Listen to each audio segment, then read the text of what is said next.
예, 마지막 장의 제목은 승리한 그분입니다.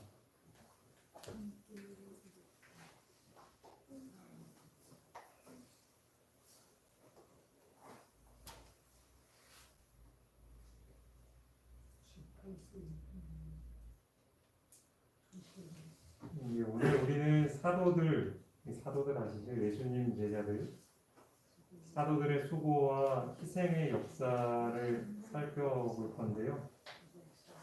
성경에 보면은 이 12명의 사도들이 얼마나 수고하고 고생하면서 복음을 전했는지 우리가 볼 수가 있죠. 그렇죠? 근데 이런 것들이 성경에 기록된 이유가 있습니다. 그것은 이제 사도들 이후에 우리를 포함해서요. 각 시대마다 예수님을 따르는 사람들, 그 사람들이 이 고생하며 사역에 임했던 이 사람들을 보면서 힘을 얻고 열성을 가지고 복음 사업에 임하게 하기 위한 게 바로 이 예수님의 의도입니다. 오늘 이 시간에 우리가 이 이야기를 함께 살펴보면서 우리에게 이러한 열성이 좀 회복되기를 간절히 바랍니다. 제자들은 성령의 능력을 통해서 그들에게 주어진 복음을 전하는 사명을 성취했습니다. 사실 제자들의 면면을 살펴보면 제자들의 힘으로는 도저히 할 수 없는 일이에요. 하루에 수천 명이 침례받고 그들이 순교까지 감당하게 된 것은 이건 성령의 능력이 아니면 할 수 없었던 일이죠. 몇 제자들은 학문이 없는 사람이었지만 예수님의 지도를 통해서 이러한 복음 사업을 행할 준비가 되었습니다. 그들이 이렇게 준비가 될 수 있었던 비결은 어디에 있었냐 하면 바로 그들이 주님의 사업에 대해서 온전히 헌신했기 때문이었습니다. 그리고 헌신한 그들을 변화시키는 힘이 예수님께 있었는데요. 그 힘의 실체에 대해서 좀 소개를 드릴까 합니다. 여기 화면에 보시면 사도행전 594쪽의 글이 있는데요. 한번 좀 같이 읽어보실까요? 은혜와 진리가 시작. 은혜와 진리가 그들의 마음을 다스리고 그들의 동기를 무고시키고 그들의 행동을 제어하였다. 그들의 생애는 하나님 안에 그리스도와 함께 감추어졌다. 이기심은 사라지고 무한한 사랑의 신년에 잠겨버렸다. 여기 빨간색으로 몇 개 표시를 했죠. 이것들이 바로 이 제자들을 변화시켰던 힘입니다. 은혜, 진리, 무한한 사랑. 그러니까 이러한 것들이 이 당시의 제자들뿐만 아니라 오늘 우리의 삶 또한 변화시키는 힘이기도 합니다. 하나님의 은혜와 진리 그리고 무한한 사랑, 이것들이 우리 마음속에 채워지고 그리고 그 의미가 무엇인지를 우리가 깨닫기 시작하면서 이제 더 이상 내 삶을 내가 이끌어가는 게 아니라 하나님의 은혜가 나를 이제 제어하기 시작합니다. 영어로 컨트롤하기 시작해요.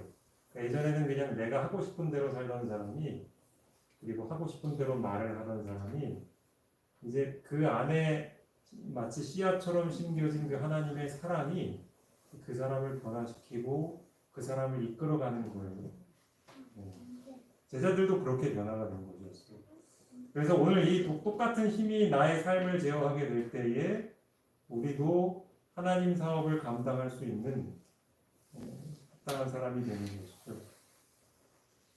그렇다면 일꾼으로 준비된 그 제자들의 모습, 그 변화된 모습, 은혜와 진리가 이끌어가는 그들의 모습은 어땠을까? 여기 594쪽에 있는 글을 보겠습니다. 제자들은 성실히 말하고 기도하는 법을 아는 사람들이었고 이스라엘의 능력이신 분의 힘을 붙잡을 수 있는 사람들이었다라고 해요. 제자들은 뭐 하는 법을 알았대요?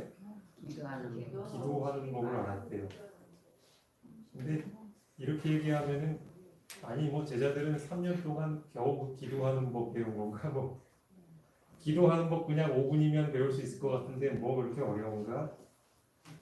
이게 마치 여기 앉아 있는 이 아이들 초등학교에서 배우는 그런 정도의 수준 아닌가? 그런 건 뭐 그렇게 생각하실 분들이 계실지 모르겠습니다. 근데 그렇지 않습니다. 우리는 기도하는 법을 배워야 해요. 저는 뭐 여기 계신 분들보다는 짧지만 이제 신앙을 하게 된 지 한 40년 정도 된 것 같습니다.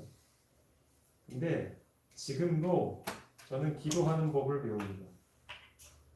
어떤 상황에서 내가 기도해야 될까? 어떤 기도를 드려야 하는 걸까? 어떤 기도가 응답이 될까? 이런 것들을 한 해 한 해가 갈수록 또 새롭게 배우게 되는 것 같아요. 그러니까 이 기도하는 법조차도 우리는 그냥 초등학교 시절에 한 번 배우고 마는 뭐 이렇게 한글 다 배우고 나면 한글 뺐다 뭐 그런 수준이 아니고 하나님을 알아가는 지식에 성장할수록 우리의 기도하는 법도 이렇게 배워가는 것 같아요. 제자들도 마찬가지였죠. 기도하는 법을 아는 사람들이었어요.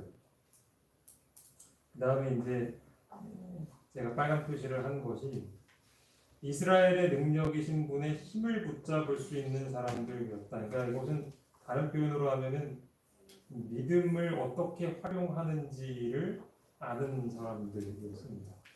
믿음을 어떻게 활용하는지.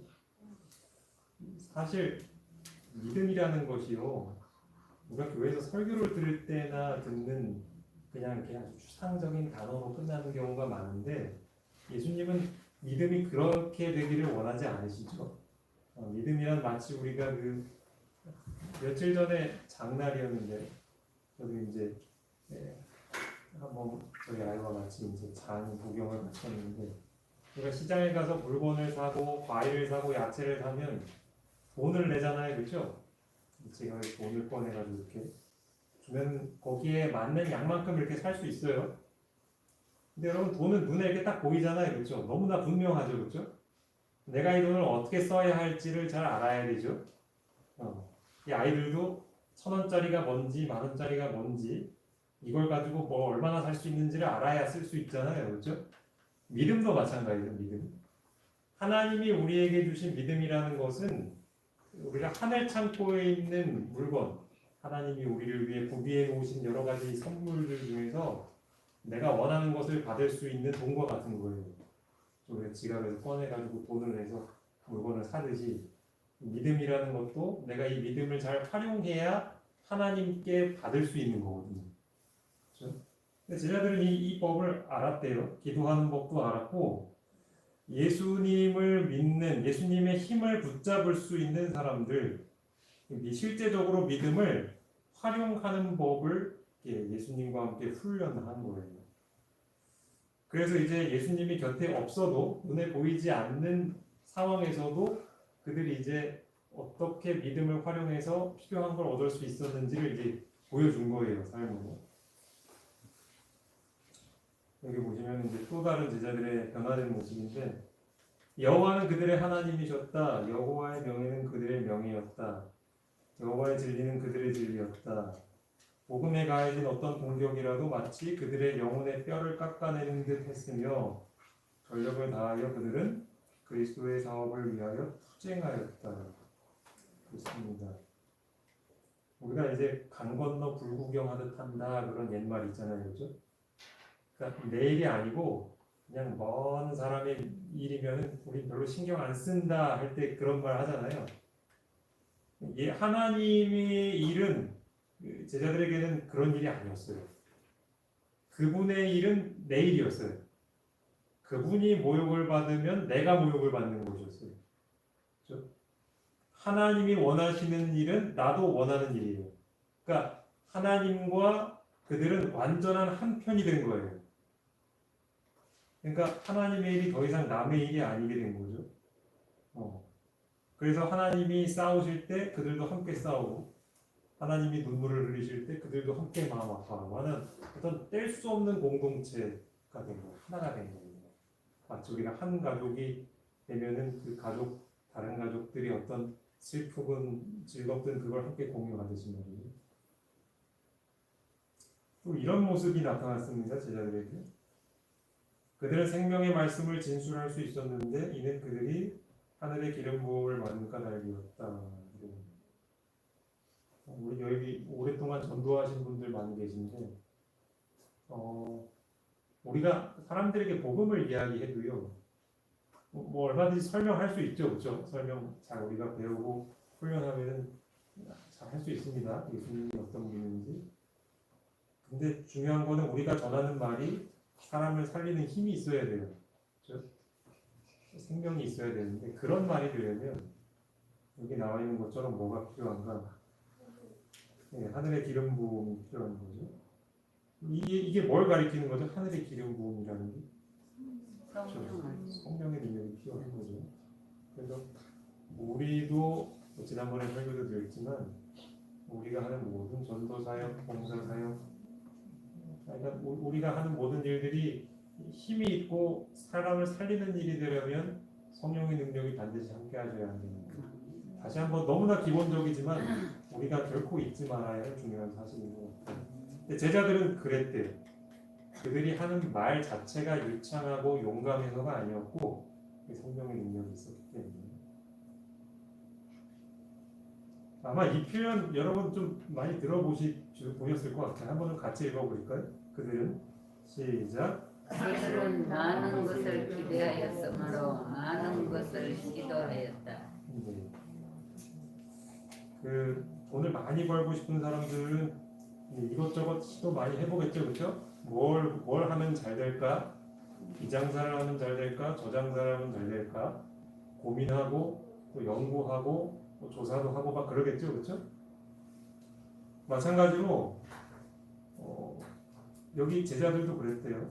그러니까 하나님의 복음을 전하는 일에 있어서 반드시 성공하고 싶었어요. 그렇기 때문에 각각 성향이 다르고 지식 수준이 다른 사람들을 상대할 때 여러 가지 것들을 시도한 거예요. 이 사람에게는 저렇게, 저 사람에게는 또 저렇게, 또 이 지역에 가서는 저렇게, 저 지역에 가서 또 저렇게 많이 보고 싶어요. 제가 이 말씀을 보면서 어떤 생각을 했냐면요. 만약에 우리가 복음을 전하기 위해서 많은 걸 시도하지 않고 있다면 그건 왜 그런 걸까요? 이 말씀에 비춰서 생각을 해보니 우리가 많은 걸 기대하지 않아서가 아닐까. 그러면 왜 우리는 많은 걸 기대하지 않을까? 왜 우리는 전도에 대해서 영혼을 구원하는 일에 대해서 이렇게 많이 별로 기대가 없을까? 그것은 아마도 하나님과 한편이 되지 않았기 때문이 아닐까 하는 생각을 해요. 아까도 말씀드렸죠. 하나님의 일은 제자들에게 있어서는 강 건너 불구경을 할 수 없는 일이었거든요. 너무나 시간은 부족한데 해야 할 일은 많아요. 추수할 곳은 많은데 사람이 부족해요. 발등에 불이 떨어졌으니 뭔가 해야 되는 거예요.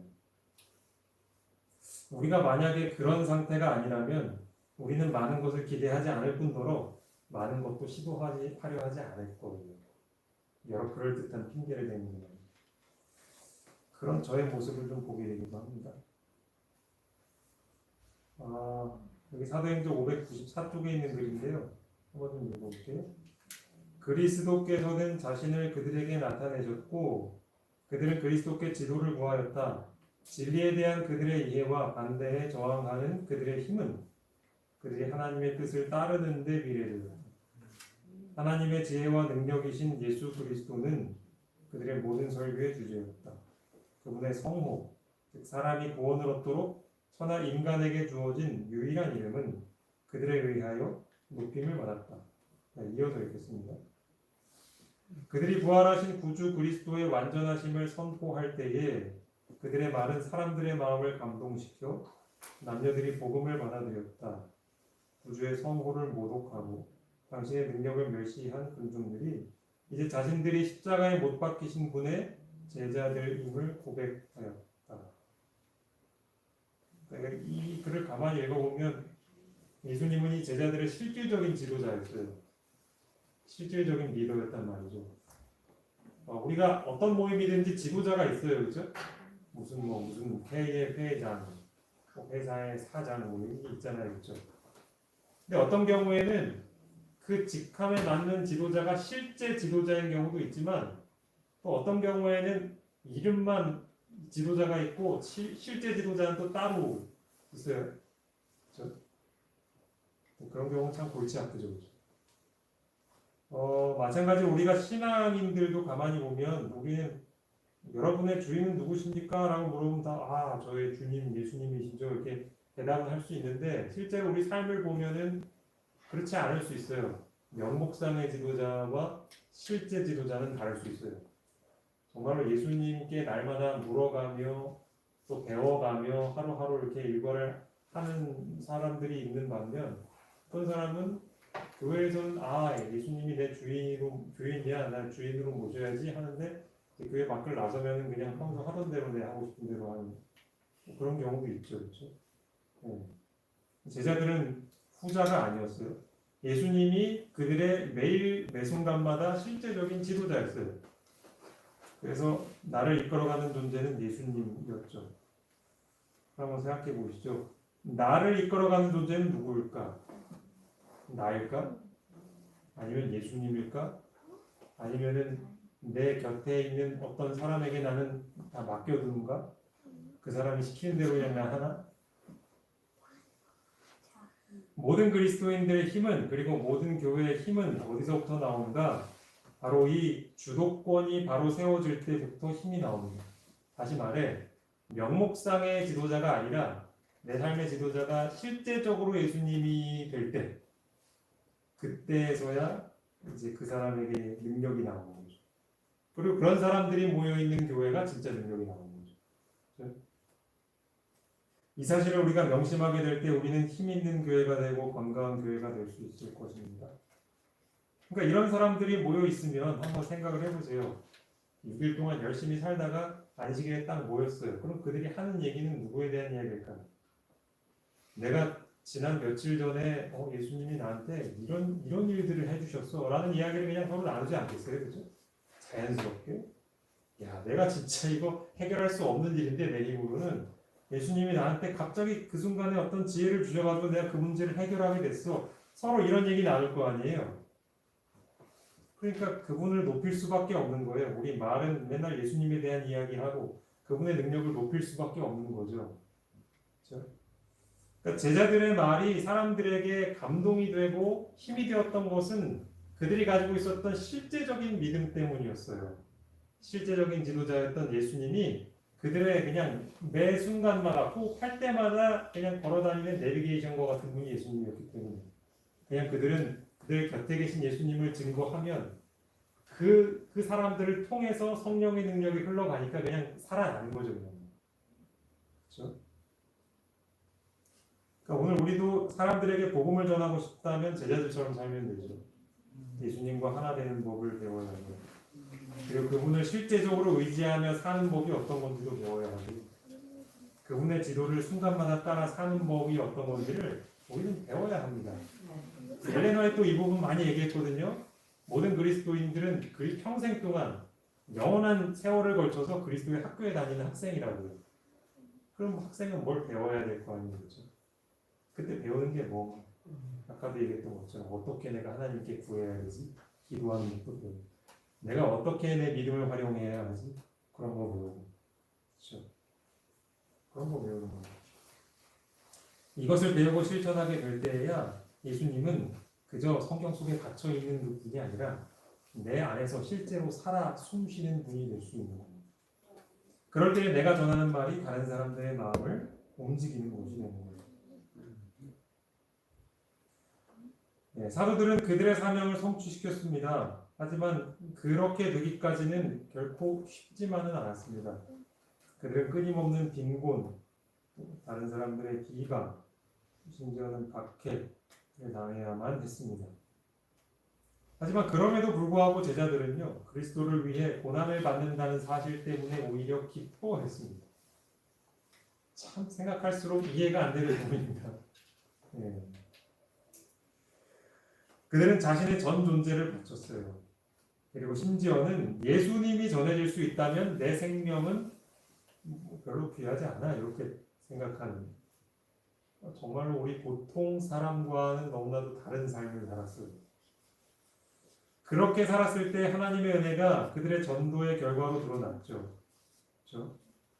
그러니까 하나님께 내 자신을 온전히 드리는 헌신이 나타나게 되면 이 하늘의 능력은 우리에게 임하게 되는 거죠. 그렇죠? 그러면 우리가 정말로 기를 쓰고 연구하고 힘을 합치고 해도 안 됐던 일들이 순식간에 이제 일어나는 거죠. 그러니까 중요한 것은 하늘의 능력은 우리를 통해서 막 아주 폭포수같이 흘러가고 싶은데 우리가 지금 그 통로를 이렇게 가로막고 있는 것과 같은 경우입니다. 우리는 우리 자신을 온전히 드려야 하죠. 성경은요, 교회가 이렇게 확장되고 성장하는 과정을 뭐에 비유하냐면 성전이 지어지는 과정에 비유를 합니다. 요즘이야 뭐 콘크리트 부어서 이렇게 짓지만 벽돌을 쌓거나 이럴 때는 이제 돌을 하나하나 쌓아서 지었죠. 예수님은 이 거대한 교회, 그러니까 이 긴 역사를 통해서 성장시켜가는 그 교회의 이 모퉁이 돌이 되십니다. 예수님을 다 기초로 해서 이제 교회가 하나하나 돌이 쌓여지기 시작하는 거예요. 사도들의 수고로 예수님께 이제 사람들이 나오게 되죠. 그들의 전도를 받은 사람들이죠. 그들이 또 이제 사도들과 선지자들이라는 돌 위에 또 하나하나 쌓아지는 거예요. 또 그들을 통해서 예수님께 인도되는 사람들은 또 그 위에다 이렇게 또 하나하나 쌓아 올려요. 그렇게 해서 이 성전은 지금까지도 이렇게 막 쌓아져 가고 있어요. 그러니까 나도 그런 과정을 통해서 예수님을 믿게 되었다면 우리도 이제 거기 이렇게 돌의 한 부분이 되는 거죠. 아무개 돌이 쌓이는 거죠. 마치 느헤미야 시대의 성적 건축자들과 같습니다. 여러분 아시는 분들은 아시겠지만 이 느헤미야 시대의 성벽을 건축하는 일이 되게 어려운 일이었습니다. 그냥 그들은 동시에 두 가지를 해야 했거든요. 사실 건물 짓는 것만 해도 꽤 힘든 일인데 건물을 지으면서 또 뭘 해야 했냐면 한 손에는 무기를 들고 있었어요. 대적들이 호시탐탐 기회를 노리고 그들을 이렇게 침입하고 방해하고 그러려고 했기 때문에 한 손에는 연장을 한 손에는 무기를 들고 그렇게 고된 세월을 살았던 것이 바로 그 느헤미야 시대의 이스라엘 사람들이었습니다. 그러니까 마치 이 역사 속에서 사람들에게 복음을 전했던 사람들의 삶이 이랬던 거예요.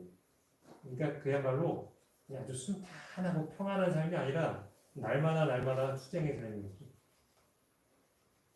하지만 주님의 충실한 일꾼들은 사업을 계속해서 진전시킬 수 있었습니다. 이렇게 건축에 앞장선 사람들이 차례대로 원수들의 손에 의해 쓰러지게 됩니다. 다 아시는 것처럼 스데반은 돌에 맞아 죽었고요. 야고보는 칼에 죽임을 당했고 바울은 목베임을 당하여 죽었고 베드로는 십자가에 거꾸로 못 박혀서 죽었고 요한은 유배 갔잖아요. 그렇지? 그럼에도 불구하고 그들 대신 새로운 일꾼들이 세워졌습니다. 하나님은 그들을 대신한 일꾼들을 세우시고 이 교회라는 건물이 계속해서 튼튼하게 쌓아질 수 있도록 하셨어요. 그래서 우리까지 오게 된 거죠. 그 이후에도 교회를 건축하는 사업은 아주 격렬한 반대를 받게 됩니다. 자, 여기 히브리서 11장 36절로 38절이 있는데 이 말씀 한번 좀 같이 읽어보겠습니다. 또 어떤 이들은 시작. 또 어떤 이들은 조롱과 채찍일 뿐 아니라 결박과 옥에 갇히는 시련도 받았으며 돌로 치는 것과 톱으로 켜는 것과 시험과 칼과 죽임을 당하고 양과 염소의 가죽을 입고 유리하여 빙빙한 환난과 때를 받았으니 이런 사람들은 세상에 감당하지 못하느니라. 그들이 광야와 산과 동굴과 두굴에 유리하였느니라. 네. 목에 갇히기도 하고 채찍에 맞기도 하고 돌에 맞기도 하고 톱으로 켬을 당하기도 하고 칼로 죽임을 당하기도 하고 동물 가죽을 뒤집어 쓰고 도망다니고 이런 정말 상상만 해도 끔찍한 일들을 겪었습니다. 그럼에도 불구하고 사람들은 여전히 예수님을 믿기로 선택하고 또 그 가운데 지도자들은 여전히 자신의 생명을 하나님께 기꺼이 드리면서 그 일을 마치는 것을 더 우선으로 생각을 했어요. 화면에 보시면 이름들이 있는데 와일덴스인들, 이제 각시대 대쟁투를 읽으면 이제 다 나오죠 이 사람들. 존 위클리프, 후스, 제롬, 마틴 루터, 츠빙글리, 크랜머, 레티머, 녹스, 위그노인드, 유언 웨슬리와 찰스 웨슬리 형제 이런 사람들 뭐 이 외에도 그 후대에 이 복음 사업을 위해서 헌신한 사람들이 정말 무수히 많았습니다. 이들의 삶이 다 하나같이 순탄하지만은 않았어요. 오히려 그 반대였죠. 하나님은 이 교회를 세우는 일이 얼마나 소중하신지요. 당신을 사랑하는 그 사람들을 희생을 허락하시면서까지도 계속해서 그런 사람들을 이 땅에 세우시고 이끄시고 그 복음이 명맥을 유지할 수 있도록 해오신 거예요. 그리고 지금까지도 많은 사역자들이 이 길을 따라가고 있는 겁니다. 자기의 생명을 나누면서 아직도 건물은 완성되지 않았습니다. 그 말은 이 시대를 살고 있는 우리에게도 해야 할 일이 있다는 거예요. 그 일은 바로 우리 믿음의 선배들이 했던 것과 똑같은 일이죠. 네? 우리가 해야 할 일, 다르게 표현하면 이제 성전을 건축하는 일이죠. 이제 아주 든든한 교회에 아주 든든한 돌들을 많이 쌓아두어야죠. 그렇죠? 아주 건강한 신자들을 인도해 와야죠, 그렇죠? 근데 우리가 성전을 건축할 때 주의해야 할 점이 있는데 그것은 뭐냐면 불시험에 견딜 수 있는 재료를 가져와야 한다는 점입니다. 그게 도대체 무슨 말인가 하실 텐데 이게 이제 여기에 나온 표현이거든요. 고린도전서 3장 12절로 15절. 만일 누구든지 금이나 은이나 보석이나 나무나 풀이나 짚으로 이 터 위에 세우면 각 사람의 공적이 나타날 터인데 그날이 공적을 밝히니 이는 불로 나타내고 그 불이 각 사람의 공적이 어떠한 것을 시험할 것입니다. 마치 이제 건물을 지었는데 그 건물이 정말 튼튼하게 잘 지어졌나 테스트를 해보기 위해서 불이 이렇게 내려오는 그런 장면을 예수님이 지금 사도 바울이 이야기를 하고 있는 거예요. 마찬가지로 우리는 복음 사업에 헌신해야만 하는 사람들이에요. 그 일을 위해 부름을 받았죠, 그렇죠? 그래서 우리는 누군가에게 복음을 전하고 그 사람이 예수님을 믿고 받아들이면 그리고 그 사람이 또 다른 헌신한 일꾼이 되어서 또 다른 사람에게 이렇게. 근데 하나님이 바라시는 것은 어떠한 돌이냐? 불이 막 이렇게 타더라도 그거에 타지 않고 아주 든든히 설 수 있는 아주 강하고 단단한 그런 신자와 일꾼들로 만들어야 하는 거예요. 그걸 여기서 얘기하는 거죠. 그렇다면 우리가 어떻게 해야 이렇게 오래 견딜 수 있는 건축 재료를 가져오는 걸까? 다시 말하면 우리가 구원하고 인도하는 그 영혼들을 어떻게 하면 시험 속에서도 든든히 서게 할 수 있을까? 그걸 우리가 알아야 하는 거예요. 여기 사도행전 599쪽에 보면 방법이 나와 있습니다. 한번 같이 읽어보겠습니다. 생명의 말씀을 시작. 생명의 말씀을 충실히 전하고 남녀들을 거룩함과 평화의 길로 인도하는 그리스도인 그 기초 위에 오래 견딜 재료를 가져오는 것이며 하나님의 나라에서 그의 현명한 건축자로 영광을 받을 것이다. 네, 어떻게 하면은 우리가 인류 건축자로서 하늘에서 칭찬을 받을까? 여기 이제 제가 빨간색으로 중요한 것들을 표시해놨는데 무엇을 전해야 되는지 생명의 말씀을 전하는 거죠. 뭐 사실 전도할 때 우리가 말씀 이야기는 다 하잖아요, 그렇죠?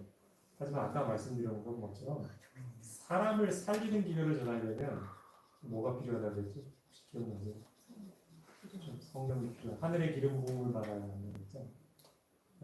다시 말해, 더 이상 내 삶을 내가 컨트롤하고 주관하는 게 아니고 성령이 인도하시는 대로 따라가도록 자신을 완전히 비워놓은 사람들, 그런 사람들에게는 하나님이 성령을 부어주시고 또 그런 사람들이 하는 말은 살리는 힘이 있어요. 그걸 여기서 얘기하는 거죠. 그렇게 되면은 그들이 전하는 말씀이 그 듣는 사람들을 변화시키는데 어떤 변화를 시키냐면 거룩함과 평화의 길로 인도하는 거예요. 거룩하다는 것은 하나님의 성품을 담는다는 것을 얘기하죠. 그러니까 우리가 어떤 사람에게 말씀을 가르쳤을 때 그 사람에게 나타날 열매는 무엇인가? 그냥 그 사람이 교회 안 나오는 사람이 교회에 나오는 것에서 만족하는 게 아니고 그 사람의 삶이 예수님스러운 성품이 열매들이 하나씩 나타나야 하는 거예요. 인내하고 오래 참고 견디고 선을 행하고 하는 그런 성령의 열매들이 그 사람에서 나타나야 하는 거예요. 그게 이제 거룩해지는 거죠. 그렇죠? 또 평화의 길로 인도한다는 건 뭘까요? 예수님이 약속하신 평안 있잖아요. 세상이 줄 수 없는 평안. 우리가 지금은 코로나로 전쟁에 대한 소식으로 혹은 자연재해 소식 때문에 우리 마음속에 때때로 불안하고 걱정되고 두려운 마음이 있지만 그럼에도 불구하고 흔들릴 수 없는 그 평안, 그 평안을 소유한 사람들이 되어야 된다는 거예요. 그러니까 그런 사람들이야말로 이 하나님의 성전을 쌓아 올리는데 필요한 아주 튼튼한 불에 타지 않는 내구성 강한 그런 돌이 된다는 거예요. 그렇죠? 그렇다면 우리에게는 그런 신이 있을까요? 우리가 전하는 기별이 과연 듣는 사람들의 삶을 이렇게 변화시키는 힘이 있을까요? 있겠지요. 한번 생각해 보시기 바랍니다. 내가 전한 기별을 받아들인 사람의 삶에서 과연 아까 말씀드린 것 같은 환경에 흔들리지 않는 그런 평안한 마음이 나타나고 있습니다. 우리 삶을 변화시키고 있는 그 능력의 말씀, 그리고 타인의 삶을 변화시킬 수 있는 그 생명의 말씀, 이렇게 말씀이 나도 살리고 있고 그리고 그 사람을 통해 나간 말씀이 다른 사람도 살려야 그것이야말로 나도 그렇고 듣는 사람도 그렇고 이 성전에 쌓아 올려질 만한 아주 단단하고 튼튼한 돌이 된다는 것이죠. 우리가 이 사실을 좀 기억했으면 좋겠습니다. 예레미야 1장 7절에서 9절 말씀이 있는데요. 여호와께서 예레미야를 부르시는 장면입니다. 여호와께서 내게 이르시되 너는 아이라 말하지 말고 내가 너를 누구에게 보내든지 너는 가며 내가 내게 무엇을 명령하든지 너는 말할지니라. 너는 그들 때문에 두려워하지 말라. 내가 너와 함께하여 너를 구원하리라. 나 여호와의 말이니라 하시고 여호와께서 그의 손을 내밀어 내 입에 대시며 여호와께서 내게 이르시되 보라 내가 내 말을 내 입에 두었노라. 사실 예레미야가 하나님의 명을 받들고 기별을 전해야 하는 상황은 아주 위험한 상황이었습니다. 말 한마디 잘못했다가는 서로 지금 그 당파 싸움으로 막 그 어지러워져 있는 그때에 어느 파의 마음에도 못 들어서 막 살해를 당할 수 있는 그런 상황이었어요. 다 아시는 분이 아시겠지만 그렇게 위험천만한 상황에서 그는 가서 하나님의 기별을 고지 못대로 이야기해야 되는 거예요. 근데 그런 그를 보내시면서 제일 먼저 뭘 하시냐면 손을 내밀어서 어디에 대셨다고요? 입에다 대셨다고요. 그러니까 우리가 여기서 이제 알아야 할 건 뭐냐면 예수님은 자기가 3년 넘게 그 동고동락했던 제자들을 보내셨잖아요. 잘 준비시키셔서.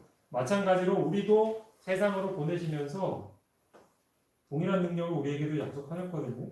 근데 중요한 건 뭐냐면 우리도 제자들처럼 잘 준비가 되어야 될 거 아니에요. 준비 없이 나갔다간 오히려 우리가 더 잡아먹힐 거 아니에요. 세상이라는 악한 짐승이. 거룩해진 입술로 나가야 하는 거예요. 여호와의 손에 접촉되어서 예레미야의 입술이 거룩해졌어요. 그리고 그가 전한 말씀이 아주 화살같이 날카롭게 되어서 듣는 사람들의 마음을 찔렀단 말이죠. 마찬가지로 이 시대의 사람들에게 나아가야 할 신자들은 예수님과의 이런 은밀한 교제 시간을 매일매일 가져야 하는 거예요. 우리의 마음이 거룩해지고 우리의 입술이 깨끗해지게 될 때 그때 하나님께서는 우리를 통해서 그렇게 예레미야가 전했던 날카롭고 힘있는 기별이 우리를 통해서 나가게 되는 거죠. 듣는 사람들이 회개하고 사람들의 삶이 변하고 하는 일들이 벌어질 수 있는 거죠. 사람들이 우리를 딱 봤을 때 저 사람은 정말로 오랜 시간 동안 예수님과 사귄 사람이야 라는 것을 느낄 수 있어야 해요. 우리를 보면서. 예수님과 만난 흔적이 우리에게 있어야 합니다. 세미한 음성으로 나에게 깨닫게 해주신 그분의 말씀, 내가 이제까지 누구에게 배웠고 들었고 하는 그 이야기가 아니고요. 그 개인적인 접촉을 통해서 배웠던 하나님이 내게 주신 그 귀한 음성을 그것을 가지고 전해야 해요. 그래야 사람들은 우리의 기별에 힘을 얻고 살아날 수 있는 것입니다. 사실 사람들은 그런 기별자가 나타나서 우리에게 진리가 도대체 뭔지를 가르쳐 주기를 바라고 있어요. 그런 사람이 없어서 사람들은 그런 게 없는가 보다 하고 있는 거죠. 여기 계신 여러분들은 하나님의 은혜가 우리 마음을 어떻게 제어하시는지 경험해 본 적이 있으신지요? 여기 사도행전 600쪽에 있는 글을 좀 읽겠습니다. 모든 신자들은 하나님께서 당신의 은혜의 보과 신비스러운 그분의 부를 세상에 전할 수 있는 통로가 되어야 한다. 세상에 그분의 성령과 그분의 품성을 대표할 대리자들만큼 구주께서 바라시는 것은 없다. 인간을 통하여 구주의 사랑을 나타내는 것만큼 세상이 필요로 하는 것은 없다. 온 하늘은 그들을 통하여 하나님께서 그리스도교의 능력을 나타내실 수 있는 남녀들을 기다리고 있다. 성령의 세미한 음성을 따라 순종할 때에 우리 삶에 어떠한 놀라운 일들이 일어나는지 그러한 경험들이 혹시 있으신지요? 매일 하나님과 은밀하게 교제를 하시면서 깨닫게 된 그분의 사랑, 그 사랑을 날마다 깨닫는 것이 내 삶을 얼마나 기쁘고 행복하게 하는지를 경험하고 계신지요? 세상과 온 하늘은 이런 사람들이 자신들에게 다가와 이제껏 한 번도 본 적 없는 하나님이라는 그 빛을 비춰주기를 고대하고 있습니다. 그리고 그 사람이 바로 우리가 되기를 원하면서 기대하고 있죠. 이런 사람들이 나타나게 될 때에 하늘은 하나님의 능력을 부어주려고 지금까지도 기다리고 있는 것입니다. 교회는 특별한 사업을 하도록 그분께 능력을 받아 진리를 선포할 하나님의 기관이다. 교회가 하나님께 충성하고 그분의 모든 계명을 순종한다면 교회 안에는 거룩하고 은혜의 미력이 있을 것이다. 만일 교회가 충성한다면 이스라엘의 주 하나님을 영화롭게 한다면 교회에 맞설 만한 세력은 없다. 사실 진짜 문제는요, 이 교회 밖에서 우리를 거절하고 혹은 우리의 전도를 반대하는 누군가가 아닙니다. 더 큰 문제가 있습니다. 그것은 바로 우리 안에 힘이 없다는 거예요. 모든 신자들이 하나님의 모든 계명에 순종하기로 선택하고 실행할 때 하나님의 능력이 나타나는데 사실 이 부분이 해결이 안 되는 겁니다. 여전히 하나님의 뜻을 어느 정도 따르는 것 같으면서도 어떤 부분에 있어서는 내 생각을 따라요. 내 속에 옳은 대로 선택을 합니다. 물론 그것을 알고 그러든지 모르고 그러든지 말이죠. 만약 우리가 하나님의 모든 계명에 순종하는 삶을 살 때, 그래서 정말 하나님의 능력이 가감없이 우리를 통해서 흘러가게 될 때, 그 힘은 바로 완고해진 죄인들의 마음문을 열 것입니다. 그들을 예수님께로 인도할 수 있을 거예요. 이 능력이 있을 때에 어떤 교회도 패배할 수 없다는 게 바로 여기 있는 그 말씀이거든요. 그러니까 진짜 문제는 우리 교회를 누가 박해하고 혹은 위협하고 너희들이 예배드리면 너희들이 전도하면 다시 한번 예수님 이름을 뻥끗이라도 하면 내가 어떻게 하겠다라고 하는 그런 세력이 문제가 아니고요. 혹은 요즘 사람들은 너무나 마음이 굳어져가지고 우리 말 듣지도 않아, 그게 아니고요. 우리에게 그 힘이 없어요. 그 단단하게 닫혀져 있는 그 죄인들의 마음을 뚫고 들어갈 사랑으로 거룩해진 그 품성의 힘이 없다고요. 그걸 여기서 지금 얘기하고 있는 거예요. 거룩한 은혜의 미덕. 생각해 보세요. 예수님은 말씀이 육신이 되어 이 땅에 오셨다고 했죠. 그런데 그분에게 충만했던 것 두 가지 요소가 있습니다. 그게 뭔지 기억하세요? 그분에게는 은혜와 진리가 충만했습니다. 그랬기 때문에 사람들은 그분을 통해서 회개를 경험하기도 하고 하나님의 성품을 올바로 이해하기도 하고 예수님을 자신의 구원자로 선택할 수 있었던 거거든요. 마찬가지로 이 땅에 육신으로 사는 우리도요, 이런 삶이 필요한 거예요. 사람들의 눈에는 하나님의 은혜와 진리가 뭔지 몰라요. 아무리 성경을 펴놓고 설명을 해도 이게 무슨 나라 말인지 이해가 잘 안 된다니까요. 우리의 말과 삶을 통해서 드러난 그 체화된 은혜와 진리가 나타날 때 사람들은 그제서야 이게 하나님 은혜구나 라는 것을 알 수 있어요. 그러려면 우리 안에 이 은혜와 진리가 충만해야죠. 그 은혜와 진리가 내 말과 내 삶을 변화시키고 있어야죠. 그렇죠? 그게 먼저 우리에게 경험이 되어야 하겠습니다. 교회가 세상에 대한 충성을 버리고 그리스도의 의를 못 입는다면 교회 앞에는 빛나고 영광스러운 날이 붕뜰 것이다. 이게 바로 그 상태죠. 그렇죠? 그리스도의 의를 못 입었다는 게 바로 그 상태죠. 우리를 딱 보면은 우리가 안 보이고 예수님의 성품이 싹 보이는 그 상태. 교회에 대한 하나님의 약속은 영원히 굳게 설 것이다. 하나님께서는 교회를 영원한 미덕, 많은 세대의 기쁨으로 삼으실 것이다. 그것을 멸시하고 거절한 사람들이 버림치기는 승리할 것이다. 비록 때때로 저지당하는 듯이 보이는 그 발전은 결코 저지되지 않았다. 당신의 기별이 반대를 만날 때 하나님께서는 기별에 좀 더 힘을 주셔서 보다 큰 감화를 끼칠 수 있게 하십니다. 진리는 거룩한 능력을 부여받아 가장 굳은 방벽이라도 뚫고 나아갈 것이며 모든 장애를 극복할 것이다. 제가 이사 왔을 때 우리 강조영 장로님이 아직 얼마나 고생하셨습니까? 공사하시냐고 했더니 저 막혀있던 벽을 뚫는 게 얼마나 힘들었는지 모른다고 말씀하시더라고요. 이 교회를 정말로 튼튼하게 잘 지으셔서 그런 것 같아요. 그렇죠? 마찬가지로 이 죄인들의 마음은 이 장로님이 뚫으려고 애썼던 그 벽보다 훨씬 더 단단하고 완고해요. 이것은 몇 년이 지나도 뚫으려고 해도 잘 안 되는 거 아시잖아요, 경험해 보면서. 근데 진리는 그걸 뚫을 수 있다잖아요. 하나님의 거룩한 진리와 은혜의 미덕이 우리를 완전히 주관하고 변화시킬 때 그런 우리를 통해 나가는 진리가 이 완고한 벽을 뚫는다잖아요. 우리 그런 거 한번 좀 보고 싶지 않으세요? 저는 좀 보고 싶어요. 저도 그런 사람이 되기를 간절히 원합니다. 우리에게 필요한 것이 바로 이것이죠. 성령께서는 부족한 능력을 채우셔서 그분의 교회를 세워가셨습니다. 그러니까 우리에게 능력이 부족하면 하나님이 채워주시면 돼요. 그렇죠? 진짜 문제는 세상을 압도할 만한 그 은혜의 능력이 우리를 통해서 흘러가야 되는데 통로가 되기에 우리가 적절하지 않다는 거죠. 살아있는 듯 보이지만 죽기 직전에 놓인 미흡한 상태가 바로 오늘 우리 교회의 형주소라고 할 것입니다. 우리가 해야 할 일은 무엇일까요? 세상에 대한 충성을 버려야 한다고 선지자는 얘기했죠. 이것은 뭘 얘기하냐면 하나님과 우리 자신과의 관계를 새롭게 개선해야 한다는 문제입니다. 과연 나는 내 삶의 주권을 예수님의 손에 맡기고 있습니까?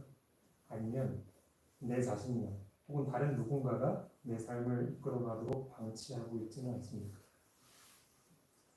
우리 마음의 보좌가 하나님께 당연히 드려져야 하는데 뒤로 밀려나 있다면 이제 다시 우리의 보좌의 자리를 비워놓고 예수님을 우리 안에 모셔야 하지 않겠습니까? 그리스도의 의를 못 입어야 한다고 했죠, 그렇죠? 우리의 말과 행동 속에 예수님의 사랑과 은혜가 스며들어서 나타나야 하는 거죠. 예수님과 가까이 지내는 사람이라는 증거가 사람들의 눈에도 분명히 보일 수 있도록 해야겠죠. 마치 모세가 나타났을 때 사람들이 다 눈부셨다고 합니다. 이것이 바로 나와 교회가 우리가 만난 모든 반대를 극복해낼 수 있는 유일한 비결임을 잊지 않으셨으면 좋겠습니다.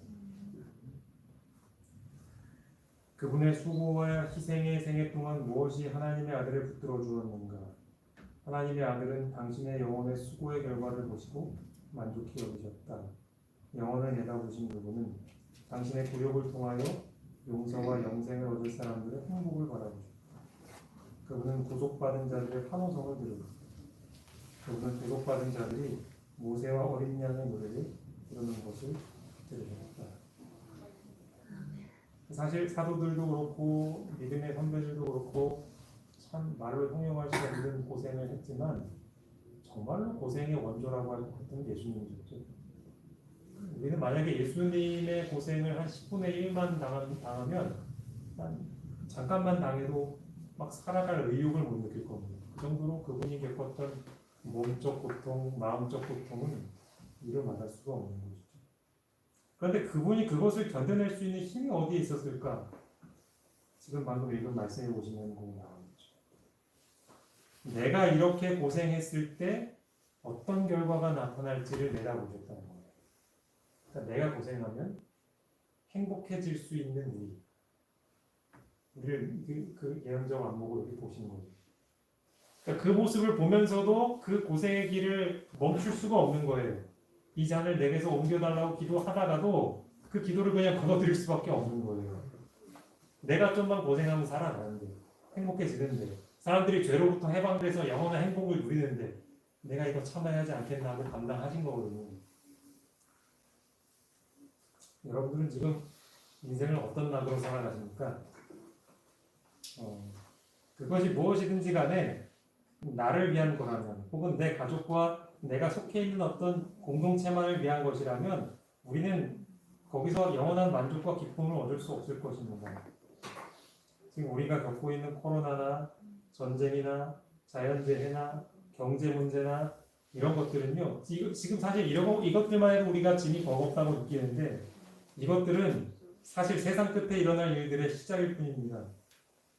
만약에 우리 눈이 자꾸만 내 문제에 몰두하고 혹은 지금 일어나고 있는 걱정거리들에만 몰두해 있으면요, 나중에 더 큰 상황이 부딪히게 되면 우리는 그거 감당을 못하고 넘어질 겁니다. 그래서 하나님께서 우리에게 무엇을 주셨냐면 미래에 대한 계시를 주신 거예요. 주님을 위해 싸운 사람들이 어떠한 상급을 얻게 될지, 그들의 수고를 통해서 얼마나 많은 영혼들이 또 행복을 누리게 될지를 특별히 요한계시록이라는 책을 통해서 보여주시고 있죠. 그리고 그들이 모여서 기쁘게 하나님을 영원토록 찬양하는 모습을 보여주면서 끝까지 용기를 잃지 마라, 너희 수고가 헛되지 않을 것이다 라고 우리에게 힘을 주고 계시는 거예요. 우리가 그걸 좀 바라봐야겠죠. 그거에 주목해야겠죠. 그래서 우리가 오늘 배웠던 이 말씀을 한번 잘 기억하시면서 결국 하나님께서 우리에게 말하는 교회의 모습은 승리하는 교회죠. 그렇죠? 승리하는 교회. 이 교회를 무너뜨리려는 그의 원수들 앞에서도 절대 용기를 잃지 않고 끝까지 실제적인 믿음을 활용해서 이렇게 이겨나갈 때 하나님도 기쁘시고 우리도 기쁘고 우리를 통해서 세워지는 사람들도 기쁘게 되겠죠. 그렇죠? 그런 기쁨을 모두가 누리시게 되길 바랍니다. 제가 기도하겠습니다. 아버지 하나님, 승리한 교회가 되기를 간절히 바라시는 주님의 마음을 저희가 이해하기를 원합니다. 참 모진 세월을 겪으시면서도 나 때문에 구원의 기쁨을 누릴 사람들을 내다보시며 포기하실 수 없으셨던 주님의 그 열정과 무한한 이타적인 사랑의 마음이 오늘 우리에게도 회복되었으면 좋겠습니다. 사도들과 그리고 그를 이어 대대로 이어온 믿음의 선배들이 보여주었던 온전한 헌신과 열정의 생애가 우리 안에서 회복되기를 바랍니다. 우리가 얼마나 연약하고 불쌍한 상태인지를 깨달을 수 있도록 도와주시옵소서. 그래서 우리가 주님을 간절히 붙들므로 이 승리한 교회의 대열에 들어설 수 있도록 도와주시옵소서. 예수님의 이름으로 기도합니다.